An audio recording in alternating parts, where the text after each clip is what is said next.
first episode of No Spin Rodeo. I'm Tommy Joe, and we're here to talk about rodeo and the Western lifestyle with no BS, no politics, no nothing. Just telling stories and talking rodeo. And in order to do that, we've got our producer, Greg Teagarden, joining us, and the co-host of this show, and probably the most important part of this show, with just as many years of me in the business, with credibility, with grace, the GOAT in storytelling and rodeo journalism, the beautiful, the talented, and my friend, this is Kendra Santos. Kendra, this is your chance. Just you're kicking us off. Give us what's happening in rodeo news the second week of August in 2023. Okay, so all the contestants this week started using the term fourth quarter, and they do every year. And so every year, I think it's extra fun to watch, these races. And for me, Stetson Wright's dominating the all around. Well, surprises no one. That's, good for him. But it's really fun for me extra right now to watch.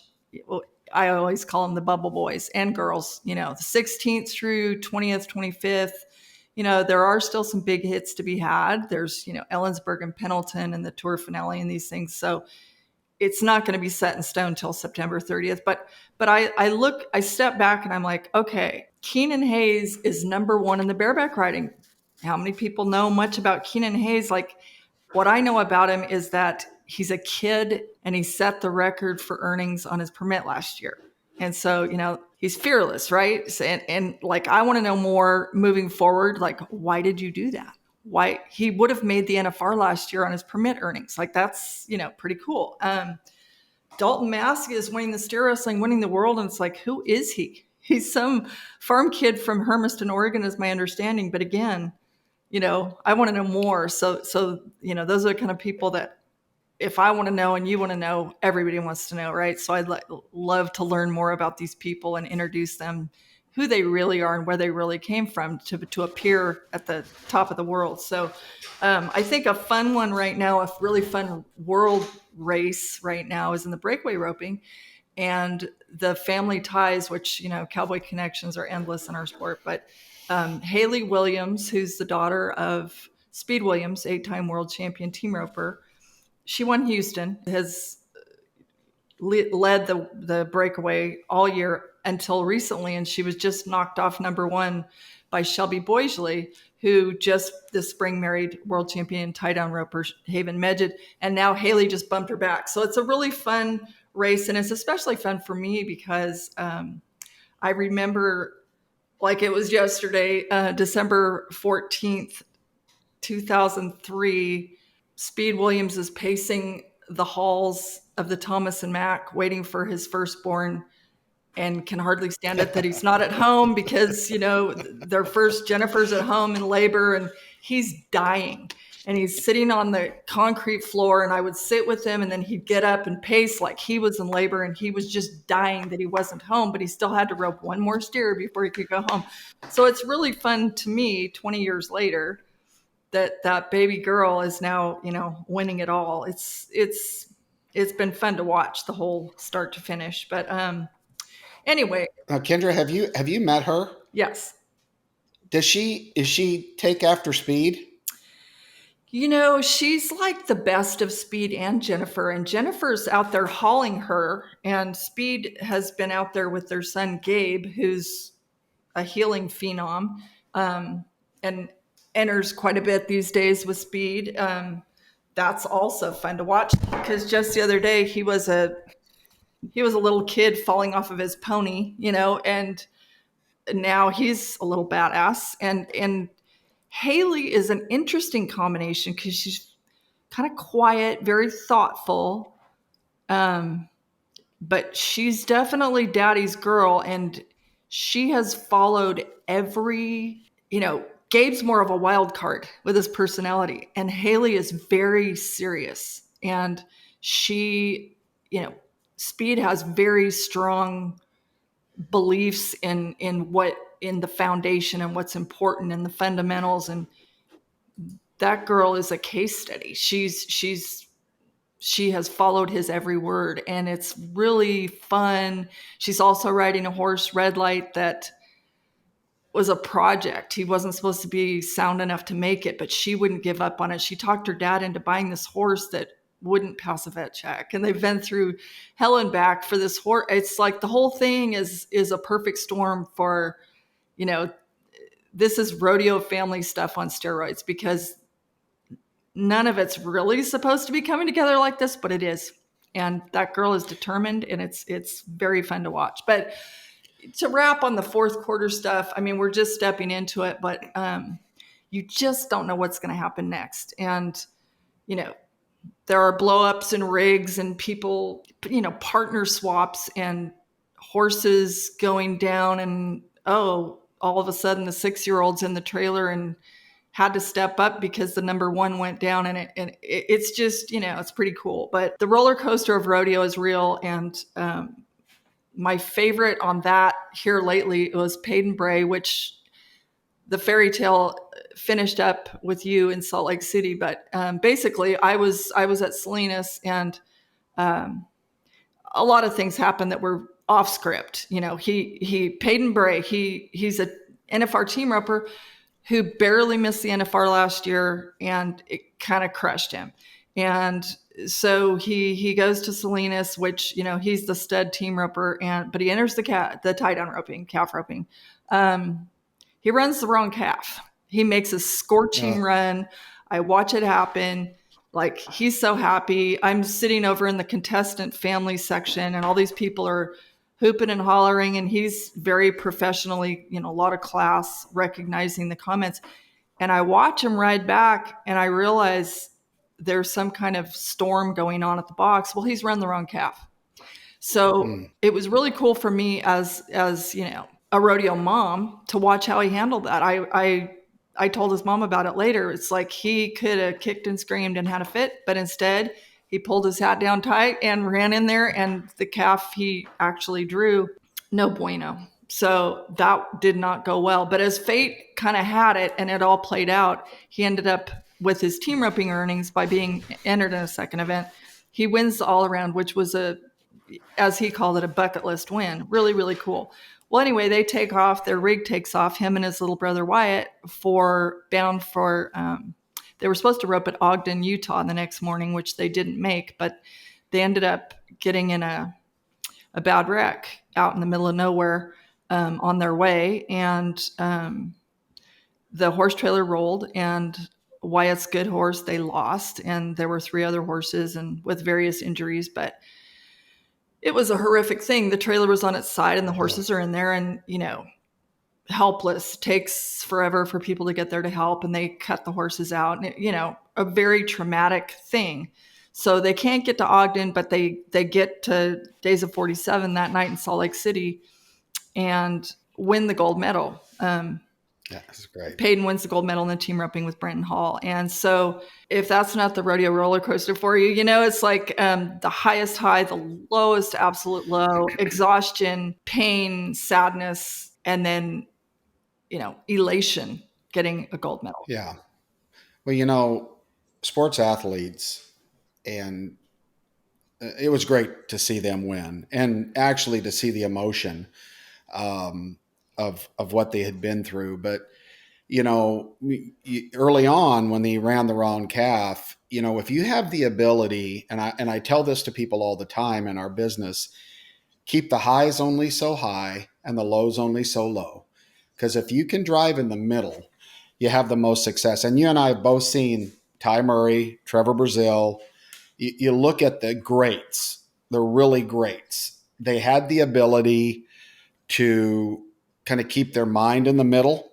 And that's a good example of it. And it's also a good example of, like we always say, pull your boots on, keep going, and winning. And, back to the initial thought, it's interesting to me always in all these years of rodeo, if you look at the leaderboards and the world standings every year, you kind of pull for those that you've seen in the past, but we always see these new names, right? And you wonder, or at least I wonder, what motivated them? Why? What clicked? I remember in Salt Lake when Wyatt Denny came in there and nobody really knew who Wyatt Denny was. He had a good ride in the first round, and all of a sudden you can just see that confidence, right? You can, it seems to me like, and it works, it's with all of us. It's that point when you realize I can win. I actually can win. And that is such a driver. It's a driver in the NFL. It's a driver in all of them. When you think you can do it and you believe you can do it, and if you don't get too low. And, I have a question though. Maybe Kendra, I don't. But, how much money is there left to be won in Q4? Because if you had a strong one, can you win 50 grand or more 50 grand. in this I quarter? feel like that's a pretty big stretch. I mean, to do that, I don't know if that's, mathematically possible, but it depends. I mean, I'm mom to a tie down roper who has 40 rodeos left if he could get to them. So most of those might pay $1,500, $2,000. There's a few big hits left, Yeah. but you don't about have to hit them all. I think 50,000 is not a reasonable number. Yeah. Somebody without fail, right there at the finish line, usually the Tour finality, somebody just has, an out of body experience and, 25, 30 grand in one spot because they won every round or something like that. It happens every time. But banking on Yeah. that, Well, that's kind of a good lead in. So, Kendra and I come from different backgrounds, but we've been in this sport a long, long time. Kendra probably, I would say, sits on the side of the contestants, and I would say I sit on the point of view of both the rodeo fans, the committees, and properties.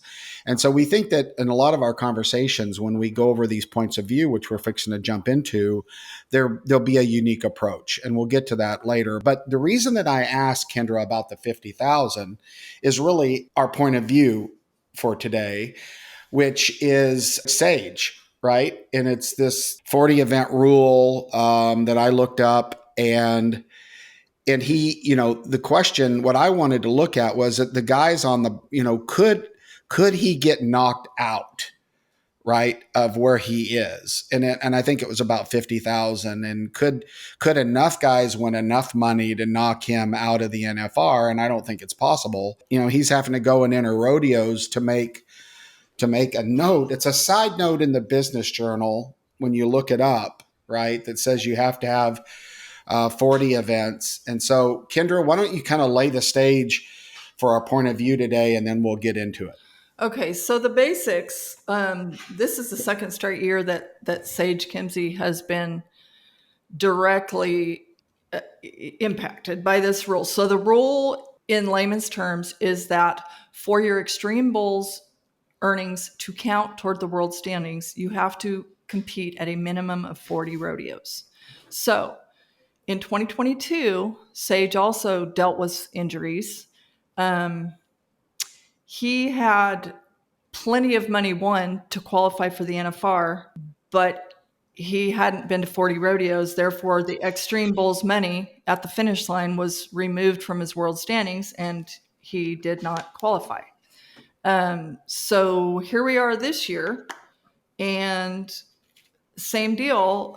He broke his collarbone at Cheyenne and had in the last week surgery. There are new screws in his collarbone holding him together. And so here he is. He's got a lot of money won. He hasn't been to nearly enough rodeos. So what he's, I would love to also just preface up front that I purposely did not call Sage about this. I called his peers because I didn't want to put him in a position where I could ever make him look like a crybaby, because I don't think you could beat an excuse out of Sage Kimzey. But his peers had some really great points. One, Sage Kimzey and J.W. Harris are the only two guys that were ever good enough for this to impact this rule. Again, on points of view, we'll talk about it, but I asked his peers, what do you think is the basis for this rule? And so he's like, well, or these other guys, not Sage. The rodeos, they want Sage Kimzey at their rodeo. Well, to cut to the chase, here's what's happening right now. Sage is spending a lot of money showing up at rodeos, paying his fees. He's complying with the rule. He did appeal the rule. He's complying, but he is got one leg on each side of the back side of the chute, and he's got one foot touching the bull, and he's got to have one hand touching the tail of his rope. And they open the gate, and he's staying on the back of the chute. Is this a win? Is this a win for the fans? Is this a win for the rodeos? Is this a win for Sage Kimzey? I guess I'm not really seeing it. Yeah. I understand, perhaps, I mean, if we go all the way back, I questioned in the beginning, like why the PRCA would fragment off and have, extreme bulls in the first place, but that's so many administrations ago, let's not beat the dead horse. But here you have shortlist goat person, and he's not thrilling any fans. He's not doing, and by the way, on these rodeos that have limits, he's blocking out the next guy who could actually show up and win some money and do something for the rodeo, by making a good ride or whatever. I think this was created, again, this is my personal narrative on this. Kendra, I think this rule was created so that, honestly, well, I think two things are going on here. The PRCA is in the rodeo business, not the bull riding business. Okay. And Extreme Bulls was started off of the tails of the PBR's success. I do think, on that topic, from a show's perspective, a lot of promoters out there in rodeo committees, it's more marketable. And I know you come from a long line of timed event people, but it's very marketable, the rough stock events. That's just the truth, especially for a non-endemic fan. All right, that stuff's cool, which is why you have the Extreme Broncs and the Riggin rallies and the Extreme Bulls. But I think that it was originally probably created because they didn't want a PBR bull rider to come in and dominate, right, in a handful of events and make the NFR. Now, I think that's, again, this has always been my position, and it's not supported by most in the industry. But why wouldn't you want the best? If I were the PBR, I would want a PBR guy at the NFR. If I were a PRCA guy, I would want a PRCA guy at the PBR World Finals. That's the way I see it. Promoting your brand and winning. And so I think it was probably originally created to make sure that some of these PBR guys didn't come swoop in and get to the NFR and knock a guy out. And I understand this, knock a guy out that's went to hundreds of rodeos that year and busted his butt and only went to PRCA rodeos and knocked them out of the finals. Now, here's what I don't understand. And maybe this is too simple and maybe there's a reason. You tell me. But why wouldn't you just have an injury clause in this? I understand the intent of the rule or the subnote or whatever you call it. But why wouldn't you review an injury clause in this case where you have a group of people that review this and say, this guy's won a lot of money. He's one of the best in the business. We're going to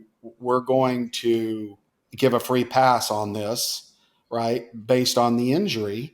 Why couldn't you do that? And here's the problem. As I understand that here's the problem, the losers, and you'll hear me say the losers, and I don't mean that bad, but the guys that can't stay in the top 12 consistently, right? It's those guys that are going to, secretly support this rule because it gives them a shot at the NFR. Really? And is that fair? And do you want the best? There's no doubt Sage he's the GOAT. And then from a fan's perspective and a rodeo committee's perspective, I mean, Sage Kimzey and he can't ride, and you tell that story when you buy a ticket to an event, that's a great story, right? But you want to see Sage Kimzey ride. And why would Sage have to take money out of his kid's mouth, right, to go fill this rule? None of it, Kendra, none of it makes sense to me. Now, maybe you can help me understand it. But surely there's a way to give him a free pass on this. Okay. So for one thing, I was wondering is if you're the rodeo announcer, what you going to do here? What are you going to do? Here's the greatest of all time, but he has no intention of riding this bull. Sorry, ladies and gentlemen. I mean, it's really puts everybody in an awkward position. The doctor's release issue is legit. Point taken on, could there be an injury exemption of some sort? So we all know that doctors' releases are, have been grossly taken advantage of. Oh, gee, well, I have a sore groin or whatever. I mean, visible injury, oh gosh. Yeah, but I'm not talking about he brings a piece of paper up. If Tandy Freeman in this case can produce the x-ray of the 2 screws he put in this afternoon, surely, maybe the hard part is, where do you draw the line? Where do you deem, because, don't put Tandy Freeman in the position of saying he could or could not ride, right? I mean, where's the line? If a guy has a sprained ankle, can he get on? I mean, I don't know. Yeah, but where is... Well, there's 2 things here. One is, if you need to leave the rule in place, that's an option. You could have an exploratory committee of credible people say that this is a reason to get a free pass. But the line there of, the line that we're talking about, that you just have to compete in 40, does that, what about those guys that get on with a sprained ankle, a legitimate sprained ankle, and they lose a spur on that side basically, and they get thrown off a lot because they can't compete, but they're filling the rule out too. And I think the line is, like you said, where's the injury line, right? Where's the injury line? And a lot of times on point of view, we're going to have stuff that we're not claiming. I'm darn sure not claiming that I have a magic bullet to a lot of these issues. And however, here's what I think. What's good for the sport is Sage Kimzey. And the number 18 guy doesn't have the same impact on the sport as Sage Kimzey. And back to what you said, if they're announcing one of my events and come up to me and say, how do you want to handle this? I'm going to say, you tell the truth, right? Say, look, he's abiding by a rule. You're not going to see him ride. He's a world champion. He's the greatest ever. He's healing up. Stay tuned. Have a bit of popcorn while we turn this. But do we not look like amateur hour? Can you imagine being, at a NFL game and going, well, Joe Bob is going to stick one half of one cleat on the field so we can say he played in this game. I mean, it's kind of embarrassing. I agree. I think it's ludicrous. I think it's crazy. Maybe I think it's good to go back to the history and the reasoning behind rules, but then to take a deep, hard look and think, every time you make a rule, you need to carry it out to the nth degree and say, does this still hold water? Does this still make sense? Like I said at the beginning, though, PRCA is a rodeo association. The Extreme Bulls is not top of priority because it's an association that consists of many disciplines and a lot of input, which has always been, without doubt, and anybody that argues this is wrong, has always made it tough, right? It's tough because you gotta make everybody happy in the association. That's a hard pill to swallow. And not always, that's why the NFL has properties and players, right? The players have one set of things that are very, very important to them. Making money and properties and selling sponsors and fans. Those things don't always agree. So what should there be? There should be a negotiation, right? To find out what's best for the sport and what's best for the players, which, by the way, without the players, the athletes, we don't have a sport. 100% agree with that.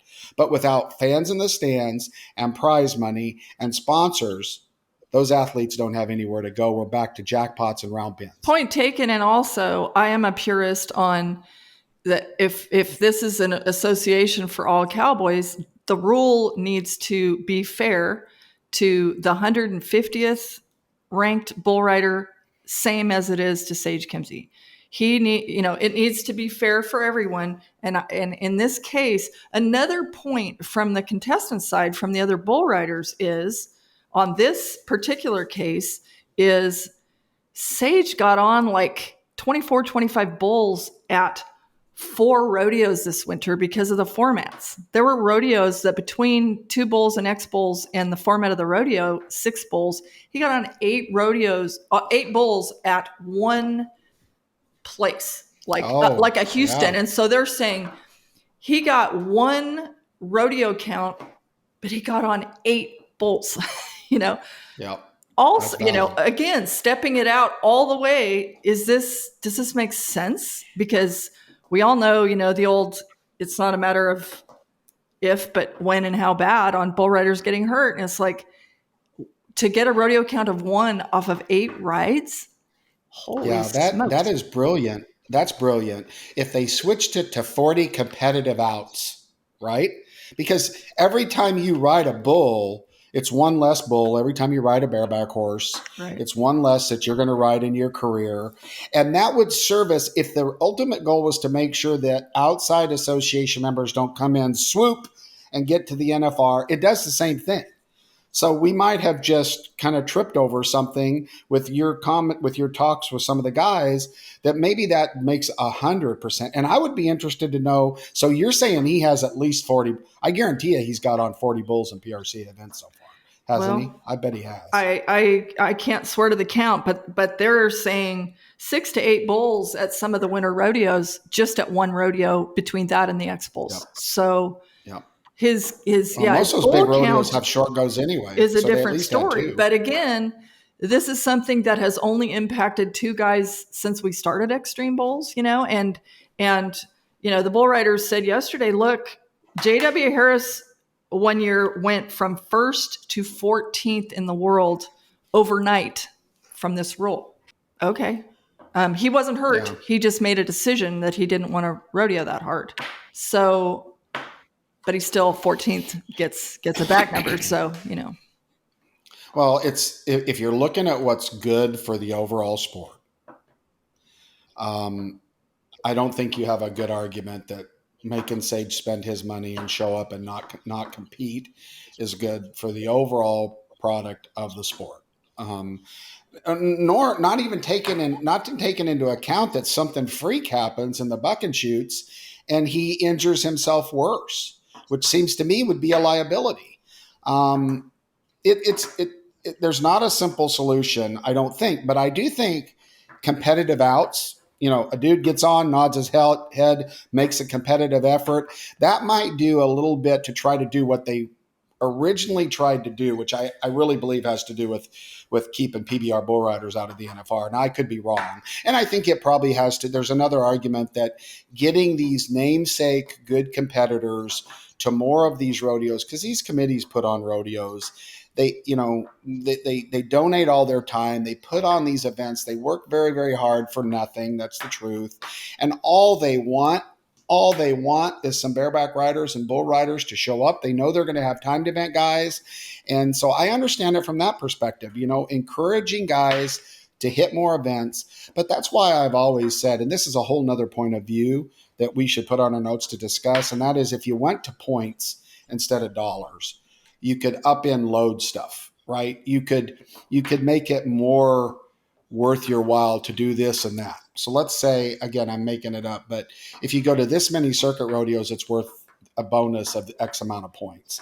You could actually probably easier navigate than just on dollar, right? And you could help spread your talent around and help these rodeo committees a little bit. I will just not let you get out of this without my comment that I absolutely agree. Volunteers make the rodeo world go round. God bless them. A lot of them take their vacation from work to volunteer and donate their time to make the rodeo happen. The only thing, I love the rough stock guys also, and they're awesome for the sport. There's zero doubt about that. But the timed event guys have an exponentially higher financial impact on every town, period. Agreed. And they spend a lot more money to go down the road. They go to the steakhouse. They the numbers of them impact rodeo communities exponentially more. And this is not timed events versus rough stock, because we're all in this together and I love them all. But that's also a fact. Well, and really, there's a large amount of revenue that's brought into the sports simply on the equine care, right? I mean, I am not advocating, nor am I saying that would I pit either one, because I think rodeo is rodeo. It's whole that way. I think the timed events are fantastic. We will have conversations in the future I think there are things. I'm going to give you an example. Baseball, real quick. Baseball today. If you're a baseball fan, they have fought against putting rules in baseball to make it easier to watch forever because it's been tradition. And they did it this year. And there is a significant difference. I will watch a baseball game because it is so much faster. I do think, and we'll talk about this on future podcasts, we should really look at our disciplines and see the things that will help the overall sport within our discipline, whatever that is. We won't talk about that now, but that's the properties and athletes talking amongst themselves about how to grow the sport, right? And so timed events, I have zero problem with that. It's harder to sell a ticket to a standalone timed event than it is a standalone bareback riding. This is just true. For whatever reason, again, I don't think from a skill level, I mean, let me cut you off. Unless you're in San Angelo, Texas during Fiesta. Well, absolutely. Absolutely. But there aren't very many purist fans anywhere in the world. I'm with you. Like San Angelo, I think Texas. As a sport, we're a very small pond and we best be all sticking together. Yeah. And here's the deal. The timed event people spend significantly more money to go down the road. However, it is kind of interesting that the lifespan of a timed event, their earning potential physically is probably better. So if you take a bareback rider and you take a healer is probably going to get to compete a lot longer than a bareback rider. So they're investing more into it, just like you said. They have more opportunities to get money out of it, which is why it works. That's not the case for a bareback rider. Their window of success on their body is limited. Brutal. It just is. Yeah. So, yeah, it's brutal. Greg, just interested. You have any thoughts on this, not having been in this sport for 50 plus years like us? What are your thoughts on this particular issue? Well, it's interesting because last night we sat in the production meeting for 10 minutes discussing how we were going to present this situation. At Caldwell. You're at Caldwell, right? Yes, in Caldwell. So they had talked about previous rodeos and how the different committees had handled it and how some probably didn't come off very well to fans. So, or what we did last night is we kind of hid it as or we wanted to kind of hide it. So it looked like the bulls just getting turned out. We never mentioned it or anything. Actually, it ended up that we just did it after the rodeo because we had a re-ride right at the end. So we wrapped the rodeo and then we did the re-ride and we just let the bull out for Sage at that point. So that's a good idea. Yeah, you can do it after you close the show. Yeah, exactly. Yeah. They wanted to make sure with the rules that it was okay that they just, didn't even attempt it, but it worked out fine because of the rewrite. Does this not pound into concrete how stupid this is? Sage Kimzey, it made the trip from Salado, Texas to Caldwell, Idaho to have a bull turned out in slack. I mean, well, and what was the bull? We haven't even talked about that. Because let me tell you, in the bull riding game today, from a producer standpoint, the right bulls to the right guys. That's how you get rides. And what if he had, there's a million consequences to this that are not positive. All right. Good point of view. Any final thoughts? I think the rule's stupid. I think I see why the rule happens, but it does make, I agree with you. If you take an outside person looking at this, they really think it's stupid. Now, I think we've dove into a little reasons why, right? That this is in place, but Final thoughts for me is maybe they ought to really look at competitive outs as the count and not the rodeos. I think you touched on something that's brilliant there. Well, and I think, my bottom line is if the guys vying for the gold buckle against Sage are standing up for him and how ridiculous this is played out, we need to go back to the drawing board. So good conversation. If you have stroke in the game, what might have come out of this is competitive outs. Just think about it. All right, here we go. Now we're going to go to a little part where it's called kind of Rodeo on the Raw. And here's the thing. If you're like me, you do not miss a Kendra Santos post, right? If you want a story with hard-driven facts that's compelling and emotional, you should go find Kendra Santos if you haven't already. And if you're listening, you probably have, because all of our listeners are going to be Kendra Santos fans. Nobody cares nor really likes Tommy Joe Lucia, and that's okay. But part of the story that she tells, and so what I encourage Kendra to do is a little segment we want to call Rodeo on the Raw, where basically she goes back and kind of gives us an update on some of the things that have happened. If we haven't heard, on someone's family, the tragedies, these kind of things. So, Kendra, how about some Rodeo Raw today? Happy to do that. And I'll preface this by saying that both of us have access to the people of this sport like no one else. And I do have 3 positive updates, from recent news. But I'll say ahead of time, it's like how these stories come to me, it's really interesting. And last night was a perfect example where I get a random text from a longtime bullfighter, and the subject he would like to talk about with the world is fascinating. My point is, it's a place of privilege where these 3 stories that I will give as cool, follow-ups to the stories, all 3 stories and virtually every other came to me like a Sunday afternoon phone call from somebody's aunt, or, did you hear, did you know, or would you be willing, and it's like to be trusted with people's, the real deal stories, not just like, oh, so-and-so was just 89 points, it's like this, the real stuff.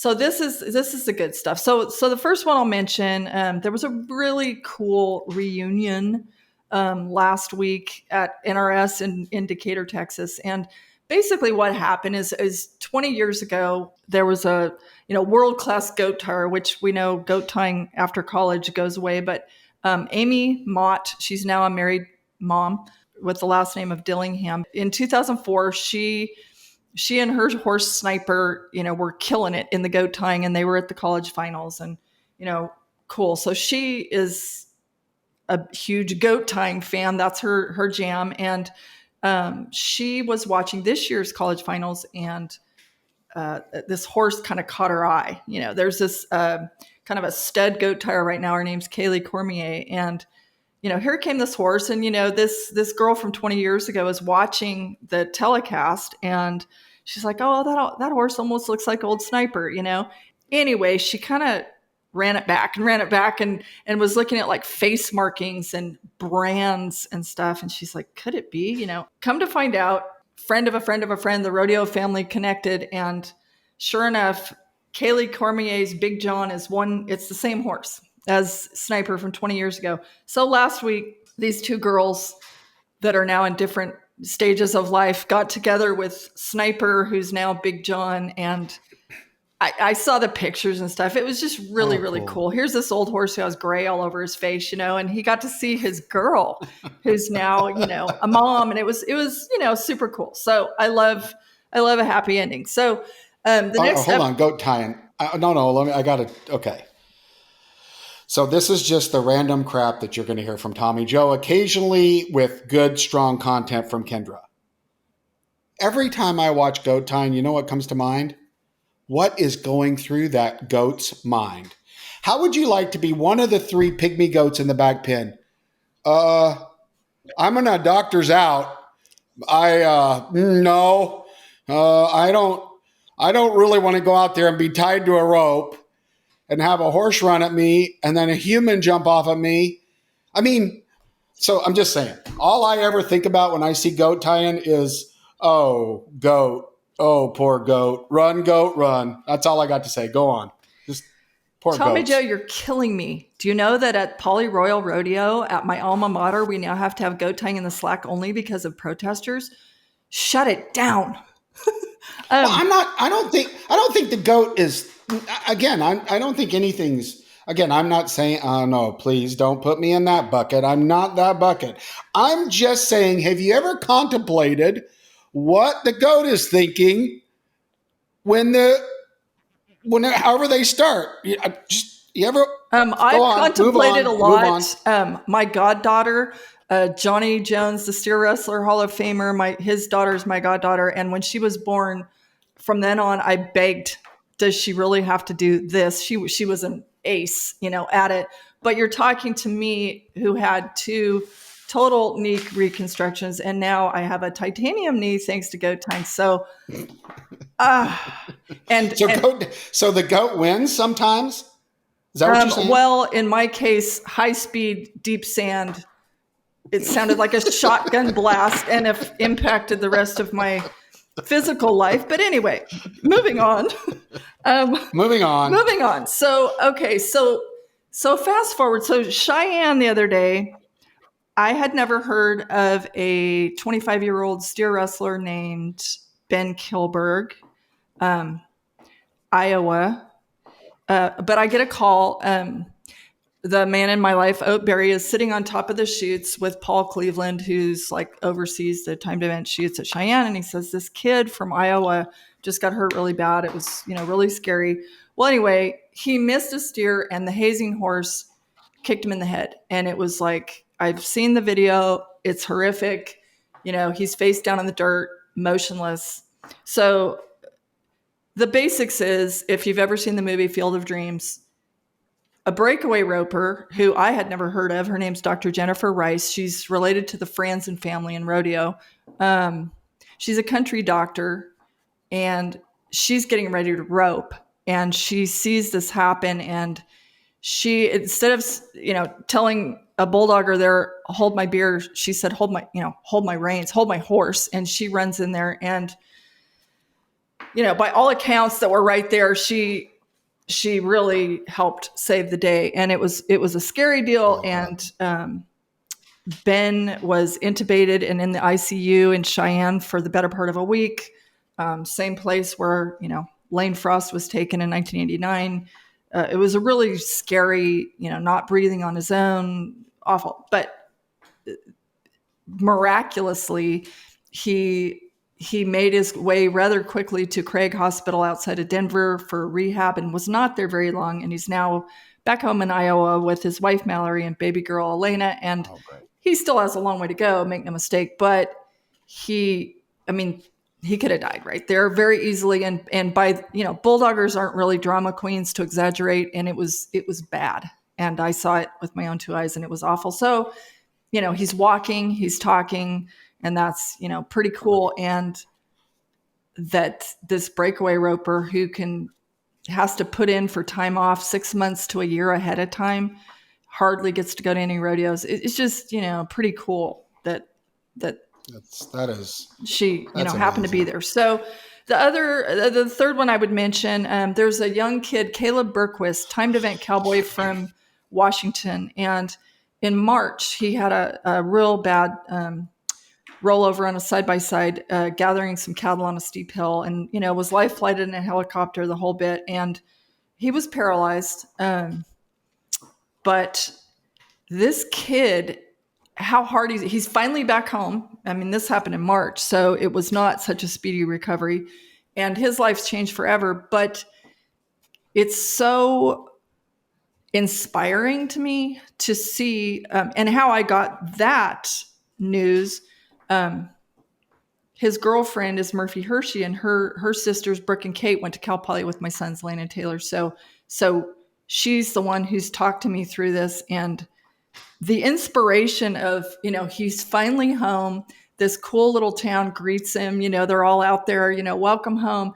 And now, he had big dreams and he was on his way. He was very successful, team roper, calf roper. And now it's like I've seen him, Murphy helping him get up into, a swather. And he's thrilled because, it's like you see someone's life dreams and life goals. Like he's thinking NFR and then pivot. There'll be no more running down the rope for you, but the joy that he has to be able to, run the ranch and farm equipment, and just watch, he'll be the guy, like a JR Vizane who was, paralyzed NFR bareback rider who's now, working cattle in a special saddle and stuff. And the joy he's getting, he thought, a gold buckle was all that mattered in life. And now he's, he has new goals.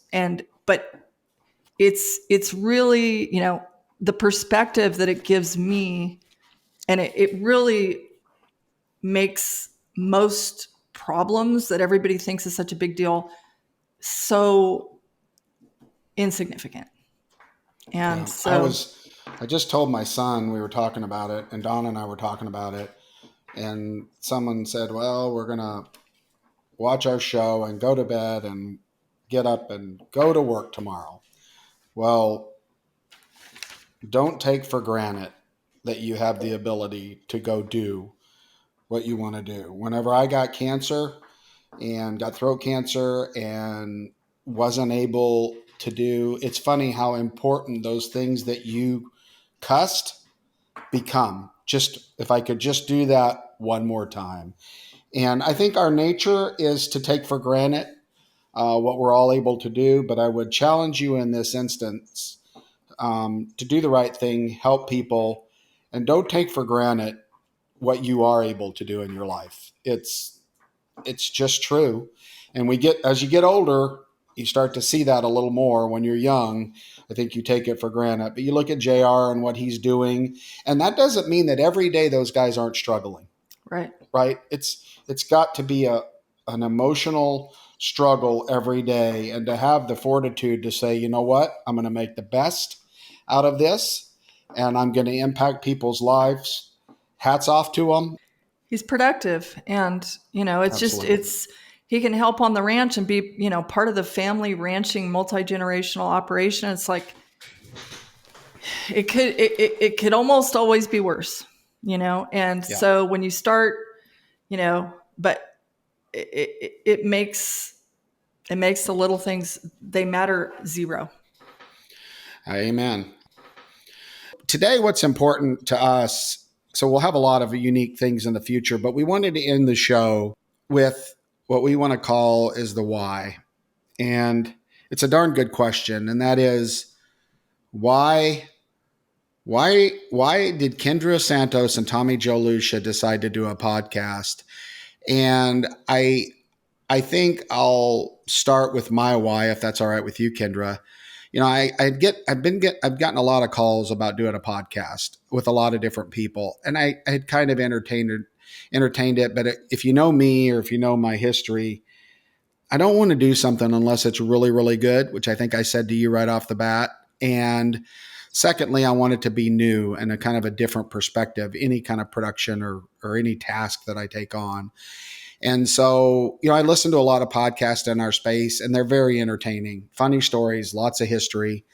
And it's like, I don't know if I really want to do a podcast. And I was literally driving in my car from the airport home, because I was sitting there and I'm like, if you're going to do this, you need a real partner. You need someone that is great. And Kendra's name just popped into my head, and I hadn't talked to you in ages. And I dialed the cell phone. She's like, what are you doing? And I went, well, what are you doing? Hey, I got a crazy idea. What do you think? And I just want to say that in my career, I have respected Kendra Santos, and I'm not a very good schmoozer, but the truth is, I feel like Kendra and I are kind of brothers and sisters in this game, in that I've watched both of us make decisions in our careers to maintain our credibility and to make sure that what we said we were going to do, we would do, and that we would do the right thing. So I thought that that was a pretty interesting combination, and perspectives are different. Kendra and I's perspectives on a lot of things are different. And listen, if you want good facts and you want good news, Kendra's going to give it to you. I'm going to give you stuff like, what's the goat thinking? And I'm not a gossip guy. I don't like gossip, but I do like debate. I like conversation about topics and looking at all the sides of it. And I think that this platform could be an opportunity for Kendra and I to debate topics, because here's the deal. If the person that you're talking to is stupid, it's not a debate, it's an argument. It's just the way it is. You've been in those situations where, if you're gonna have good conversation, you got to have provoking thought or expertise on either side, and Kendra provides that. And so my why is, the only reason that I'm doing this is because Kendra agreed to do it with me, and it may work, it may not, but we're going to try to do it right, and that's my why. Kendra, what about you? Well, while we are in some ways really different, to me, we've sat in a lot of production meetings and different things, and we don't always see eye to eye, but we do have a mutual respect to talk through it. We did that the other day before we even started on this, and you took a great deal of time to explain something to me, and okay, you don't always see everybody's perspective. So to me, but what we share, we're both truth tellers. You cannot put a gun to our head or beat a lie out of us. Our integrity is not for sale, and we will not be outworked. And I think those are some common traits that we have. I feel like we both know too much not to try and change the course of history for the better in this rodeo world. And so while I'm pretty sure I've kept more cowboy, secrets or whatever you want to call it, than anyone probably, but you and I both have had access for decades. That's insane. And we share a real passion for progressing the sport. We're not afraid, we have our eyes open to new ideas and thoughts, and yet we can't repeat history when it comes to mistakes. We don't have time. And so absolutely. We need to learn from things that did not work. We know where the bones are buried. We know, why this came to pass, why it didn't work. Sometimes it was simply an ego trip for somebody who's long gone, but we're still here. And so, we need to learn from these things and move forward. And I'll give, it feels like we can't afford in today's society to take a step forward and then two back because, we're doing a rerun of, what you and I both remember didn't work in 1993. Like we don't have time to do that. And I feel like as we get older, I was very close to Cotton Rosser. I sat next to Harry Vold for decades in Sean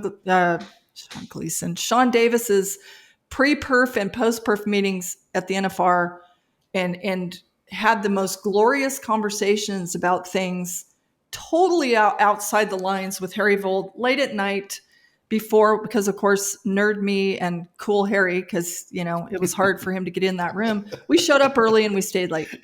And some of the things I learned from those people, they're gone, but let's not forget, it's like Cotton Rosser was the master of the, every performance is a timed event.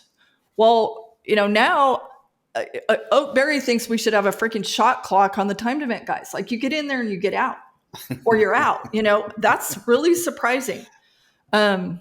It's just, our access, and that we know now generations of rodeos people and policies and politics and all of it. And it's like, we actually have a chance between the two of us from our very different perspectives to come up with ideas that are maybe better than something ever before. And, it's really hard to please everybody. Maybe it's impossible. But if we continue to try to make the sport better for everyone, everyone will benefit. So if we can keep that pure heart and keep the integrity and keep the politics out and keep the self-serving BS out, we have a lot better chance. Yeah, I agree with that. And we've seen all of these segments in rodeo history, right? From the early days when I was traveling with Dad and the back of vans and stuff like that. And then, you got a kind of a new, where most cowboys could jump in and do any one of the disciplines. The bulldog and steers were what they fight at the BFO. All those things have changed and we've seen it. And so what you're going to hear here is a little history from us, perspective from us. So Kendra, I don't know what you think of the first time to sit across the computer screen and visit, but what's your gut? Did we suck? No, I just think that if we just speak from the gut and share what we know, it's the hardest part probably is going to not be to let ourselves be derailed. And about that time, and then about this, because we both on any given subject will go, yeah, and then, because it's countless the things we've seen and experienced. And so, but I think, bottom line, neither of us needs this, but I'm certain that we can make a difference. And so if we can shoot people straight, I think we've earned the trust of rodeo people, because they know we're not going to lie to them. So we will tell it as we know it and as we see it. We might not tell them what they want to hear. Correct. But we're not going to lie to them. But if the truth hurts, that's on you. Well, I thank you for joining us today. On behalf of Kendra Santos, myself, Tommy Joe Lucia, and our producer, Greg Teagarden, thank you for joining us for the first episode of No Spin Rodeo. We'll see y'all next time.